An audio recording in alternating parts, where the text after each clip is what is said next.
നമസ്കാരം. ശബരിമല സ്വർണ്ണക്കൊള്ളയുമായി ബന്ധപ്പെട്ട വിവാദങ്ങൾ ആളിക്കത്തുകയാണ്. അതിനിടയിൽ കഴിഞ്ഞ ദിവസം ഇ.ഡി. 21 ഇടങ്ങളിൽ ശബരിമല സ്വർണ്ണക്കൊള്ളയുമായി ബന്ധപ്പെട്ട ചില പരിശോധനകൾ നടത്തുന്ന സാഹചര്യമുണ്ടായി. ഇതിനിടയിൽ ഇപ്പോൾ ചില ഞെട്ടിക്കുന്ന വിവരങ്ങൾ കൂടി പുറത്തേക്ക് വരികയാണ്.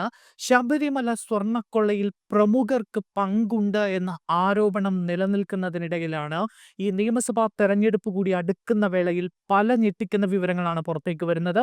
ശബരിമല സ്വർണ്ണക്കൊള്ളക്കേസിലെ പ്രതി ഉണ്ണികൃഷ്ണൻ പോറ്റിയെ അടുത്തറിയില്ല എന്ന് മുൻ ദേവസ്വം മന്ത്രി കടകംപള്ളി സുരേന്ദ്രൻ നേരത്തെ പറഞ്ഞിരുന്നു. എന്നാൽ അദ്ദേഹത്തിന്റെ ഈ വാദം ഇപ്പോൾ പൊളിയുകയാണ്.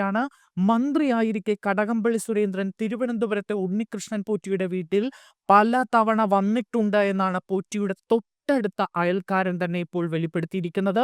സ്വർണ്ണക്കൊള്ള അന്വേഷിക്കുന്ന പ്രത്യേക അന്വേഷണ സംഘം ഉണ്ണികൃഷ്ണൻ പോറ്റിയുടെ വീട്ടിൽ നിന്ന് രേഖകൾ പിടിച്ചെടുത്തതിന്റെ മഹസർ സാക്ഷിയാണ് വിക്രമൻ നായർ. കടകംപള്ളി സുരേന്ദ്രൻ ഇവിടെ 2 തവണ കണ്ടിട്ടുണ്ട്. വന്ന സമയത്ത് അദ്ദേഹം മന്ത്രിയായിരുന്നു. അന്ന് തങ്ങൾ സംസാരിച്ചിട്ടുമുണ്ട്. ആദ്യം വന്നപ്പോൾ ഉടനെ തന്നെ തിരിച്ചുപോയി. 2ാം തവണ ഉച്ചയ്ക്ക് ഭക്ഷണം കഴിച്ചിട്ടാണ് അദ്ദേഹം പോയത് എന്നാണ് ഇപ്പോൾ വിക്രമൻ നായർ വെളിപ്പെടുത്തിയിരിക്കുന്നത്. ഉണ്ണികൃഷ്ണൻ പോറ്റിയെ ഭക്തൻ എന്ന നിലയിലും സംഭാവനകൾ നൽകിയ സ്പോൺസർ എന്ന നിലയിലും പരിചയപ്പെട്ടിട്ടുണ്ട് എന്നും വ്യക്തിപരമായ മറ്റ് ബന്ധങ്ങളോ ഇടപാടുകളോ ഉണ്ണികൃഷ്ണൻ പോറ്റിയുമായി ഉണ്ടായിട്ടില്ല എന്നുമായിരുന്നു കടകംപള്ളി സുരേന്ദ്രൻ SITയോട് നേരത്തെ പറഞ്ഞിരുന്നത്. പോറ്റി മന്ത്രിയുടെ ഓഫീസ് സന്ദർശിച്ചിരുന്നുവോ എന്ന അന്വേഷണ സംഘത്തിന്റെ ചോദ്യത്തിന് ശബരിമല സന്നിധാനത്ത് വെച്ചല്ലാതെ പോറ്റിയെ കണ്ടിട്ടില്ല എന്നും കടകംപള്ളി സുരേന്ദ്രൻ മറുപടി നൽകിയിരുന്നു. അതേസമയം ശബരിമലയിലെ സ്പോൺസർഷിപ്പ് ഇടപാടുകളിൽ എൻഫോഴ്സ്മെന്റ് ഡയറക്ടറേറ്റ് വൻ ക്രമക്കേട് കണ്ടെത്തി എന്ന ഞെട്ടിക്കുന്ന വിവരം കൂടി പുറത്തേക്ക് വരികയാണ്. എന്തായാലും കടകംപള്ളി സുരേന്ദ്രന്റെ വാദം പൊളിയുന്നു എന്നാണ് ഇപ്പോൾ അറിയാൻ കഴിയുന്നത്. അതുമാത്രമല്ല, ശബരിമലയിലെ സ്വർണ്ണക്കൊള്ളയുമായി ബന്ധപ്പെട്ടും മറ്റ് പല അഴിമതിയുമായി ബന്ധപ്പെട്ടും ചില വിവരങ്ങൾ കൂടി വരും ദിവസങ്ങളിൽ പുറത്തു വരുമെന്നും അറിയാൻ കഴിയുന്നു. ദേവസ്വം ബോർഡ് ആസ്ഥാനത്ത് നിന്ന് നിർണായകമായ ചില രേഖകൾ ഇ.ഡി. പിടിച്ചെടുത്തിരിക്കുകയാണ്.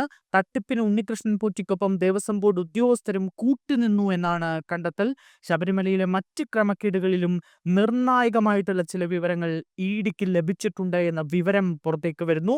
സ്വർണ്ണ കവർച്ചയിലൂടെ ഉണ്ണികൃഷ്ണൻ പോറ്റി വൻ സ്വത്ത് സമ്പാദനം നടത്തിയെന്നും കണ്ടെത്തിയിരിക്കുകയാണ്. പോറ്റി വാങ്ങിക്കൂട്ടിയ ആസ്തി സംബന്ധിച്ച രേഖകൾ വീട്ടിൽ നിന്നും ലഭിച്ചിട്ടുണ്ട്.